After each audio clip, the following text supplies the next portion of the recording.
दोस्तों नमस्कार। आपका हमारे चैनल में बहुत बहुत स्वागत है। आज हम जानते हैं श्रावण मास में सोमवार व्रत की कथा। सोमवार का दिन भगवान शंकर को समर्पित होता है। आज के दिन भगत भोलेनाथ जी को प्रसन्न करने के लिए विशेष पूजा अर्चना करते हैं। कुछ लोग आज के दिन व्रत भी रखते हैं ताकि शिव की विशेष कृपा प्राप्त की जा सके। बाबा भोलेनाथ के आशीर्वाद के लिए आप भी सोमवार का व्रत रख रहे हैं तो शिव व्रत कथा को पढ़कर या सुनकर इस उपवास को पूरा करें। नारद पुराण के अनुसार सोमवार व्रत में व्यक्ति को प्रातः स्नान करके शिव जी को जल और बेलपत्र चढ़ाना चाहिए तथा शिव गौरी की पूजा करनी चाहिए। शिव पूजन के बाद सोमवार व्रत कथा अवश्य सुननी चाहिए। इसके बाद केवल एक समय ही भोजन करें। साधारण रूप से सोमवार का व्रत दिन के तीसरे पहर तक होता है, मतलब शाम तक रखा जाता है। सोमवार व्रत 3 प्रकार का होता है: प्रति सोमवार व्रत, सौम्य प्रदोष व्रत और 16 सोमवार का व्रत। इन सभी व्रतों के लिए एक ही विधि होती है। सोमवार की व्रत कथा। एक समय की बात है, किसी नगर में एक साहूकार रहता था। उसके घर में धन की कोई कमी नहीं थी, लेकिन उसकी कोई संतान नहीं थी। इस कारण वह दुखी रहता था। पुत्र प्राप्ति के लिए वह प्रत्येक सोमवार को व्रत रखता था और पूरी श्रद्धा के साथ शिव मंदिर जाकर भगवान शिव और माता पार्वती जी की पूजा किया करता था। उसकी भक्ति देखकर एक दिन माँ पार्वती प्रसन्न हो गई और भगवान शिव से उस साहूकार की मनोकामना पूर्ण करने का आग्रह किया। पार्वती जी की इच्छा सुनकर भगवान शिव ने कहा कि हे पार्वती, इस संसार में हर प्राणी को उसके कर्मों का फल मिलता है और जिसके भाग्य में जो हो उसे भोगना ही पड़ता है। लेकिन पार्वती जी ने साहूकार की भक्ति का मान रखने के लिए उसकी मनोकामना पूर्ण करने की इच्छा जताई।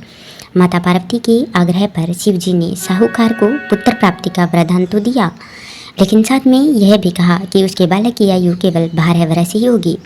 माता पार्वती और भगवान शिव के बातचीत को साहूकार सुन रहा था। उसे ना तो इस बात की खुशी थी और ना ही दुख हुआ। वह पहले की भांति शिव जी की पूजा अर्चना करता रहा। कुछ समय के बाद साहूकार के घर पर एक पुत्र का जन्म हुआ। जब वह बालक 11 वर्ष का हुआ तो उसे पढ़ने के लिए काशी जी भेज दिया गया। साहूकार ने पुत्र के मामा को बुलाकर उसे बहुत सारा धन दिया और कहा कि तुम इस बालक को काशी विद्या प्राप्ति के लिए ले जाओ और मार्ग में यज्ञ कराना। जहाँ भी यज्ञ कराओ वहाँ ब्राह्मणों को भोजन कराते और दक्षिणा देते हुए जाना। दोनों मामा भांजे इसी तरह यज्ञ कराते और ब्राह्मणों को दान दक्षिणा देते। काशी जी की ओर चल पड़े। रात में एक नगर आया जहाँ नगर के राजा की कन्या का विवाह था, लेकिन जिस राजकुमार से उसका विवाह होने वाला था वह एक आंख से काना था।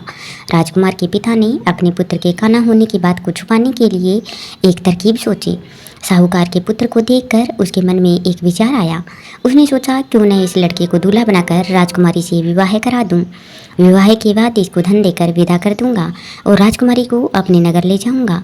लड़के को दूल्हे के वस्त्र पहनाकर राजकुमारी से विवाह कर दिया गया, लेकिन साहूकार का पुत्र ईमानदार था। उसे यह बात न्याय संगत नहीं लगी। उसने अवसर पाकर राजकुमारी की चुन्नी के पल्ले पर लिखा कि तुम्हारा विवाह तो मेरे साथ हुआ है, लेकिन जिस राजकुमार के संग तुम्हें भेजा जाएगा वह एक आंख से काना है। मैं तो काशी जी पढ़ने जा रहा हूँ। उस राजकुमारी ने चुन्नी पर लिखी बातें पढ़ी तो उसने अपने माता पिता को यह बात बताई। राजा ने अपनी पुत्री को विदा नहीं किया, जिससे बारात वापस चली गई। दूसरी ओर साहूकार का लड़का और उसका मामा काशी जी पहुँचे और वहाँ जाकर उन्होंने यज्ञ किया। जिस दिन लड़के की आयु 12 वर्ष पूरी हुई, इसी दिन यज्ञ रखा गया। लड़के ने अपने मामा से कहा कि मेरी तबीयत कुछ ठीक नहीं है। मामा ने कहा कि तुम अंदर जाकर सो जाओ। शिव जी के वरदान अनुसार कुछ ही देर में उस बालक के प्राण निकल गए। मृत भांजे को देख उसके मामा ने विलाप शुरू किया। संयोगवश उसी समय शिव जी और माता पार्वती उधर से जा रहे थे। पार्वती ने भगवान शिव से कहा, स्वामी, मुझे इसके रोने की सबर सहन नहीं हो रही। आप इस व्यक्ति के कष्ट को अवश्य दूर करें।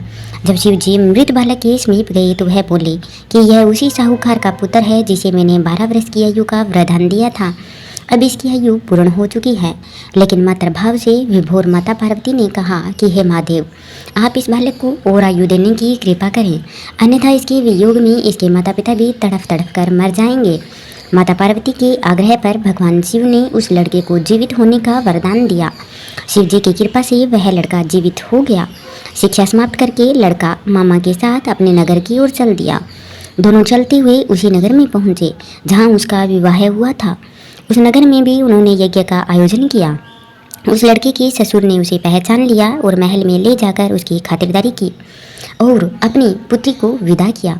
इधर साहूकार और उसकी पत्नी भूखे प्यासे रहकर बेटे की प्रतीक्षा कर रहे थे। उन्होंने प्रण कर रखा था कि यदि उन्हें अपने बेटे की मृत्यु का समाचार मिला तो वह भी प्राण त्याग देंगे, परंतु अपने बेटे की जीवित होने का समाचार पाकर वह बेहद प्रसन्न हुए। उसी रात भगवान शिव ने व्यापारी के स्वप्न में आकर कहा, हे सृष्टि, मैंने तेरे सोमवार के व्रत करने और व्रत कथा सुनने से प्रसन्न होकर तेरे पुत्र को लंबी आयु प्रदान की है। इसी प्रकार जो कोई सोमवार व्रत करता है या कथा सुनता है या पढ़ता है उसके सभी दुख दूर होते हैं और समस्त मनोकामनाएं भी पूर्ण होती है। हर हर महादेव। आप सोमवार व्रत की कथा सुनने के बाद भगवान गणेश जी की भी कथा अवश्य सुने। अगर आपको हमारी यह कथा अच्छी लगी हो तो प्लीज़ हमारे चैनल को लाइक करें, सब्सक्राइब करें और कमेंट बॉक्स में हर हर महादेव जरूर ही लिखिएगा। बहुत बहुत धन्यवाद।